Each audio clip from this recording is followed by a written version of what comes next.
It's early, it's cold, and it's time to build a cutting board. Yours, Alexis. So we're gonna make a walnut end grain cutting board for you. We're gonna use different colored blends of the walnut. There's sapwood in there, and there's obviously some darker tones, so we should have something that's evenly distributed. I'll make it to the dimensions that you asked for. It's just a matter of picking out which ones go in the right sequence right now. So I'll try to choose the best ones that I can figure out, and it might be kind of weird because some of them start out really light and then they go a little bit darker, but that might just build more character for it. So we'll just start out with laminating.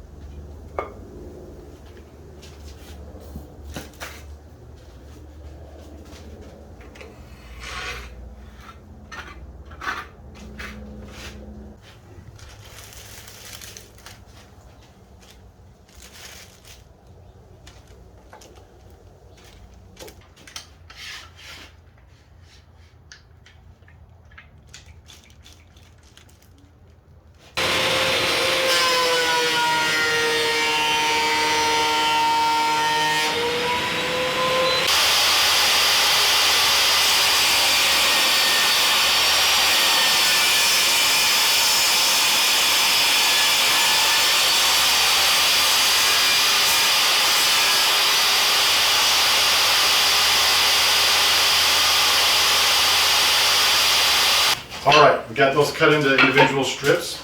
End grain is up. The next step is to glue these together. But before we do, actually it was the pattern that I wanted to get. So I like that there's light colors here. There's a little bit of light trim here.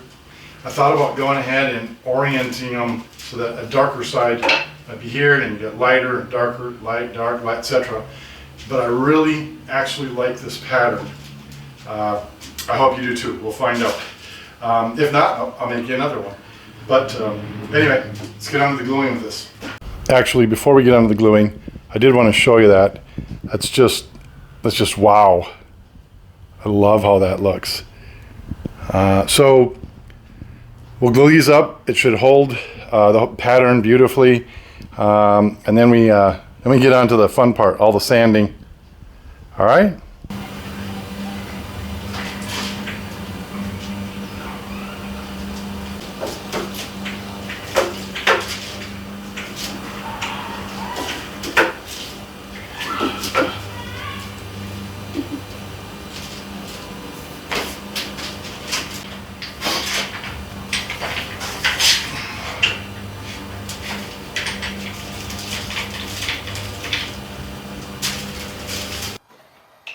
Before we end up sanding it, we actually need to take this wood glue off as much as possible. I could run it through my planer, but if I did that, it'd freak out my fellow woodworkers. So I'll end up taking it through a drum sander. I don't have one, so I'm going to take it down to Woodworker's Source, and we'll take care of it there. We'll get the whole board, obviously not the edges, but we'll get the whole board, and when we come back, then we'll bevel it and we'll sand it from there. This is turning out to be amazing.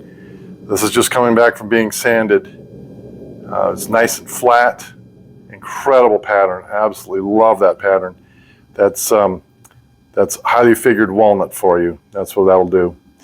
All right, so we want to edge these. We want to get all the edges straight. We want to get it down to the dimensions that you asked for, and then we're ready to bevel it and then sand it.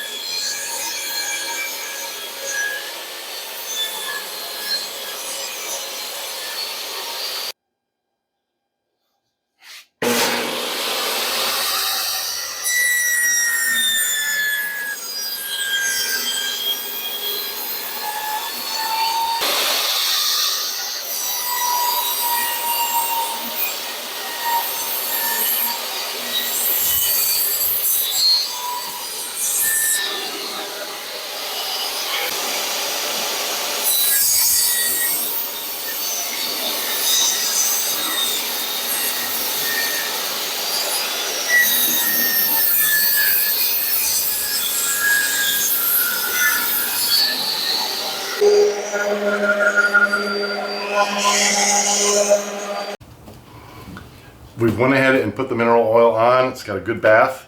The only thing left to do now is to put on some conditioner and then the feet, and that's ready to go. So let's get on to it.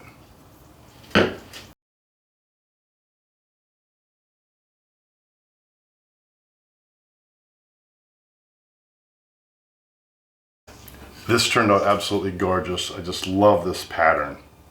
So let's talk care. So first and foremost, never ever put it in a dishwasher. Also, don't put it in a sink and submerge it in water. There's no need for that. You shouldn't have anything that's baked on it. So it's just a little light rinse. Just use hand soap, I should say, not hand soap, dish soap, and a scrub brush if you need it. Otherwise, a kitchen shop towel will work just fine. And when it's done, if it's dry, if you notice that the wood is dry, then you're going to want to put on some mineral oil and then top that off with some conditioner for it as well. That'll help protect the moisture from penetrating it, and it'll preserve it forever. I mean, it's going to last you forever anyway. It's an end grain cutting board. It's going to, when the knife comes down and hits it, it's going to open up the fibers, and when the knife comes up, the fibers will close back up. It'll protect your knives too. So when you apply it, let it sit overnight. Apply it liberally to the entire board. So let it sit overnight, and then the next day, take a look at it and see if it's dried on it. If it's dried on it, that means it's absorbed all that, and just apply another coat. You may have to do it maybe once every 4 or 5 washes, if that. So yeah, well, that's it. I hope you get a lot of use out of it and enjoy it.